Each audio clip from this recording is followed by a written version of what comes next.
no s'equivoquin. A nosaltres el que ens esgarrifa és com hi ha alguna formació política que en el seu programa electoral obertament parla d'erradicar i d'eliminar les lleis de protecció. Unes lleis que notablement poden ser notablement millorables, tampoc no qüestionem.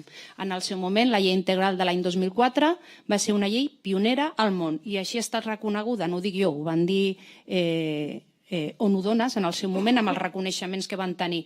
Però tota la vida és millorable, fins i tot aquelles coses que poden ser pioneres i extraordinàries.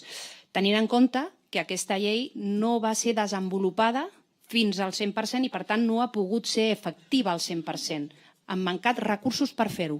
I nosaltres, torno a dir, les forces democràtiques, les aquí representades i representades en altres instàncies democràtiques, ens podem fer retrets de si les lleis les podem millorar o no les podem millorar, de si el pacte s'ha fet efectiu o no s'ha fet efectiu, de si posem prou diners o hem retallat. Tot això ho podem fer. El que no fem cap de nosaltres és incorporar en el nostre programa electoral de manera oberta que s'han d'erradicar, que s'han d'eliminar aquestes lleis de protecció contra la violència masclista. Aquest és el pas diferent. Aquest és el punt d'inflexió. I per tant aquí no hem vingut a parlar d'Andalusia.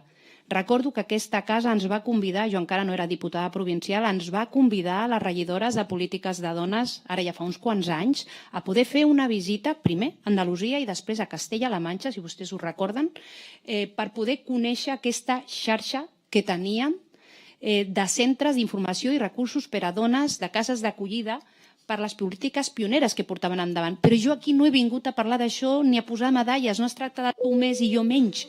Aquí el que es tracta és que, com deia molt bé també el portaveu del grup a la Diputació d'Esquerra Republicana, de que compta amb el feixisme a les nostres institucions i compta amb aquells que a cara descoberta en el seu programa electoral diuen que eliminaran tot allò que protegeix a les dones, els seus drets i a la seva vida.